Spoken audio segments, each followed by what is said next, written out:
eu resolvi gravar um novo vídeo para vocês. Sabe qual vai ser o tema? Fala do Big Brother, parceiro. Fala do Big Brother. Fala da novela! Fala da novela! Fala de futebol, fala de jogo de videogame, de computador, fala de futebol no jogo de videogame do computador, fala, pô! Não. A gente vai falar sobre os domínios morfoclimáticos brasileiros, os biomas brasileiros, os ecossistemas brasileiros. Então fica ligado no resumo que ele vai te ajudar. Essa é a história de um país tropical, abençoado por Deus e bonito por natureza. Para entender bem a natureza do Brasil, antes a gente tem que falar um pouquinho sobre os climas do Brasil. E como a música de Jorge Benjor bem disse, e você olhando aí na imagem, você pode ver que a maior parte do território brasileiro está entre o Trópico de Câncer e o Trópico de Capricórnio. O que predomina são chuvas de verão e o inverno com menos chuvas, o inverno seco. E aí você vai ter um litoral com mais chuvas, um relevo arredondado, e o interior com menos chuvas no verão e o inverno bem mais seco e um relevo mais retangular. Somente um pequeno pedaço do nosso território situa-se ao sul do Trópico de Capricórnio. Denominamos de região subtropical. Às vezes chega a nevar nessa região. Outro local que devemos destacar, que foge dessa lógica dos climas tropicais, é a região equatorial, onde a temperatura é mais ou menos a mesma o ano todo e o regime de chuvas bem irregular, dando uma paisagem bem característica. É fácil lembrar: região equatorial, clima equatorial. Característica fundamental para depois nós conseguirmos entender a paisagem amazônica.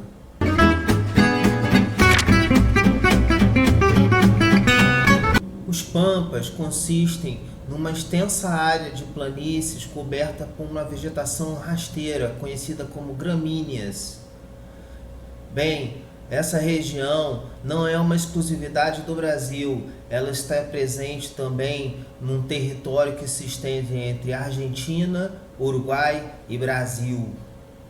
Essa região é tradicionalmente uma região onde a pecuária se desenvolve, mas a vegetação é frágil e o pisoteio do gado tem gerado desertificação na região.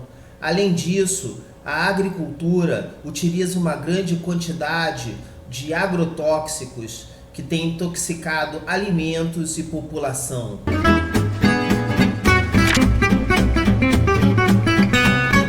A Mata Atlântica é um ecossistema que se estende ao longo de todo o litoral brasileiro atlântico. Por ter sido exatamente onde os portugueses chegaram, é a região de colonização mais antiga, é a região que tem o maior número de cidades, que concentra o maior número de população e por isso mesmo é a região que foi mais devastada. Aproximadamente 93% da Mata Atlântica já foi retirada pela urbanização e industrialização.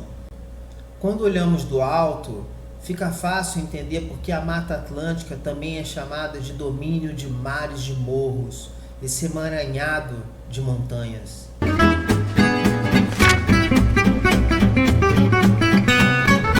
No sul do Brasil, entre os Pampas e a Mata Atlântica, existe uma zona de transição conhecida como Mata dos Pinhais ou Floresta de Araucárias. Trata-se de uma floresta aberta, com pouca variedade de espécies. O que existe, sobretudo, são os pinheiros de araucária. E o principal produto econômico da região é a erva mate, matéria-prima do chimarrão. Os principais inimigos dessa vegetação são a expansão urbana e a extração da madeira de maneira ilegal.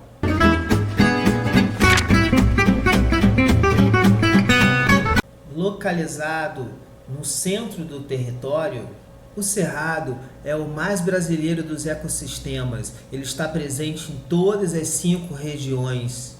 Quando caracterizamos a vegetação do Cerrado, sempre é dito que o Cerrado tem árvores com galhos retorcidos.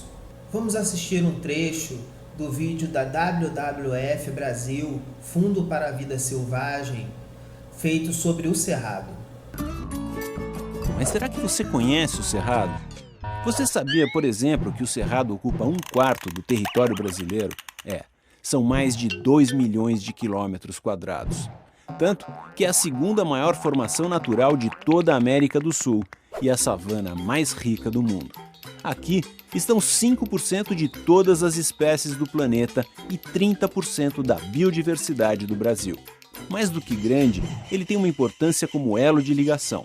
O Cerrado é o bioma que se conecta com 4 dos 5 biomas brasileiros. Ele faz a ponte entre a Amazônia, a Caatinga, a Mata Atlântica e o Pantanal. O clima tropical continental e a presença de chapadas que se estendem ao longo de quilômetros fazem com que o Cerrado seja um lugar muito cobiçado para o plantio de soja, e a soja constitui uma das principais ameaças para o Cerrado.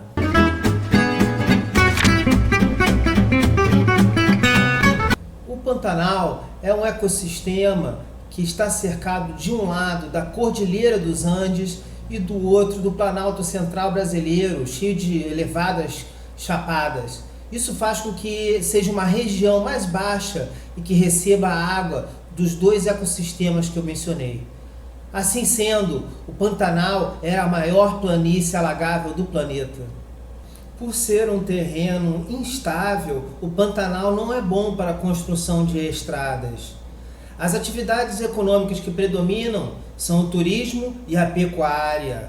E são justamente essas atividades que são as maiores ameaças ao ecossistema pantaneiro.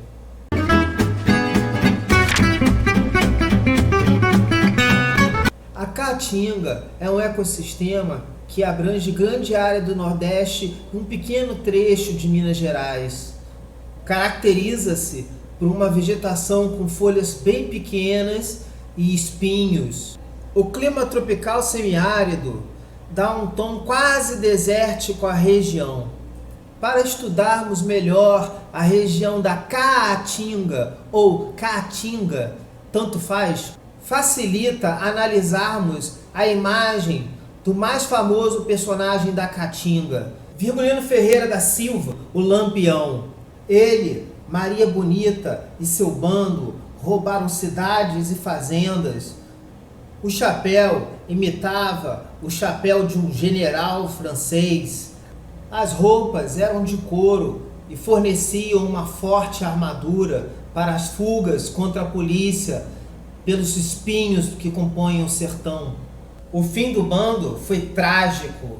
Eles foram metralhados. Depois tiveram suas cabeças cortadas e exibidas em praça pública. Os corpos foram deixados para os urubus.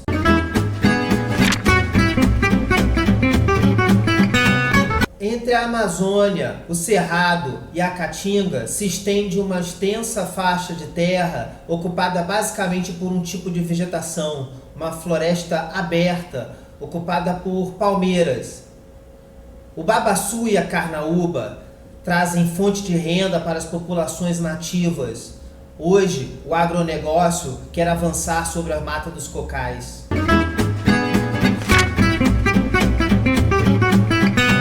A Amazônia é um ecossistema que se estende ao longo da linha do Equador na América do Sul. No caso, estudaremos a Amazônia Legal, a Amazônia Brasileira. Por se localizar muito próxima à linha do Equador, não apresenta grande diferença de temperatura ao longo do ano. Chove todo dia, basicamente no mesmo horário. A vegetação apresenta várias camadas. A floresta está sempre verde, exibindo uma exuberante biodiversidade.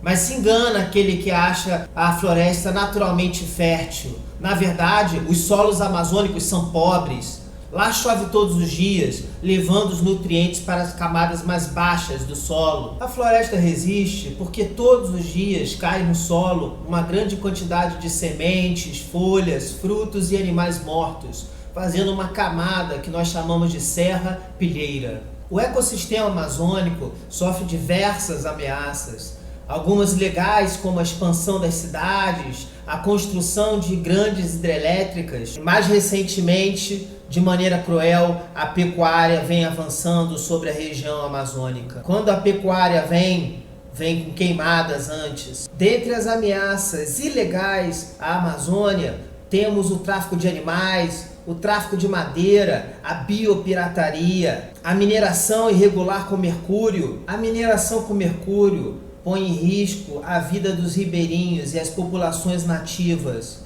Os rios são o principal meio de transporte da região amazônica. E para me despedir de vocês, deixo vocês com a foto do barco mais tradicional da região, a piroga. Guarde a piroga na memória para depois lembrar com facilidade dos rios amazônicos e sua importância. E aí, curtiu? Que bom! Espero que o vídeo seja útil. Então, por favor, deixe o seu like, assine o canal e a gente se vê na próxima.